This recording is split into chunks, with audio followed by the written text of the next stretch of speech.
Vallabhaneni Vamsi YSR Congress party మాజీ శాసనసభ్యుడు, Telugu Desam party మాజీ శాసనసభ్యుడు, ఆ తర్వాత వైసీపీలోకి వచ్చినటువంటి వంశీని ఓ పక్కన అరెస్ట్ చేశారు, జైల్లో పెట్టారు. చాలా తీవ్రమైనటువంటి కోపం వంశీ మీద ఉంది. దానికి కారణం గతంలో బాబు గారి కుటుంబం మీద చేసిన వ్యాఖ్యలు. అందులో భాగంగా గన్నవరం తెలుగుదేశం పార్టీ కార్యాలయం మీద దాడికి సంబంధించినటువంటి కేసులు అరెస్ట్ చేశారు.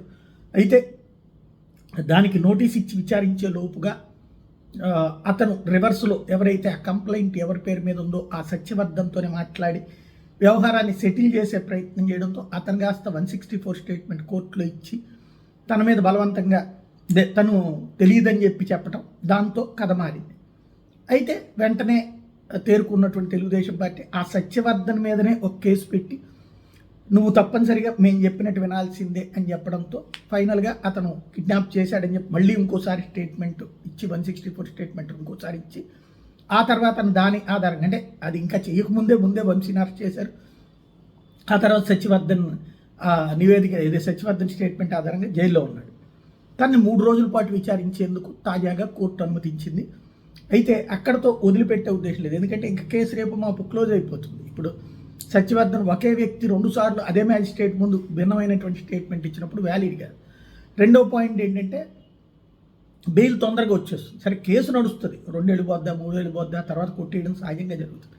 But at the same time కేసుకి సంబంధించిన దాంట్లో స్పష్టత లేదు.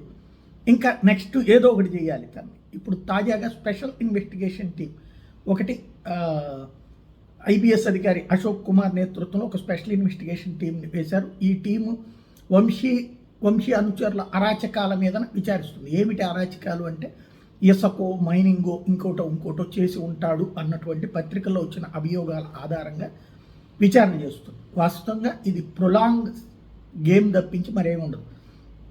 ఎప్పుడైనా స్పెషల్ ఇన్వెస్టిగేషన్ టీం ఎప్పుడేస్తారు, స్పెసిఫిక్ ఆధారాలు దొరికి దాంట్లో కన్సర్న్ పర్సన్స్ని మనం ట్యాకిల్ చేయలేకపోతుంటే పట్టుకోలేకపోతున్నప్పుడు వేస్తుంటారు. అట్లా కాకుండా ఇక్కడ ఓపెన్ ఇసుక ఏం చెప్తారో పక్కనేమో మనమే ఇసుక సంబంధించి అదేదో సంస్థకి లీజులకి ఇచ్చారు, మొత్తం దాని నుంచి జగన్ దోచుకున్నాడు అంటున్నారు.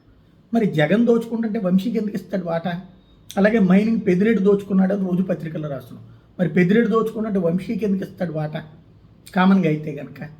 కాబట్టి ఇవన్నీ నిలబడే కేసులు కాదు. కాకపోతే నివేదిక రేపు పొద్దున ముందే చెప్పచ్చు మనం, అతనే చేశాడని, అతను అనుచరులు కలిసి ఇసుక తినేశారని, మైనింగ్ తినేశారు అన్నటువంటి నివేదిక ఇస్తారు. ఆ నివేదిక ఆధారంగా ఎఫ్ఐఆర్ కట్టేటటువంటి పని చేస్తారు. బట్ దానికి బెయిల్ వచ్చేస్తుంది, ఎందుకంటే దాంట్లో ఏమున్నది ఇప్పుడు దీంట్లో చెప్పినట్టుగానే ఎవరో సాక్ష్యం ఇచ్చారన్నటువంటి పాయింట్ చెప్తారు. కాకపోతే ఒక ప్రొలాంగ్ ఉండాలి, ఏదో ఒక కేసుతో నిరంతరం వంశీ ఇరకాటంలో ఉండాలన్నటువంటి కాన్సెప్ట్. అదేంటి అంటే ప్రతి కార్యకర్త కసి, ప్రతి తెలుగుదేశం కార్యకర్త కసి తీర్చేటటువంటి వ్యవహారం.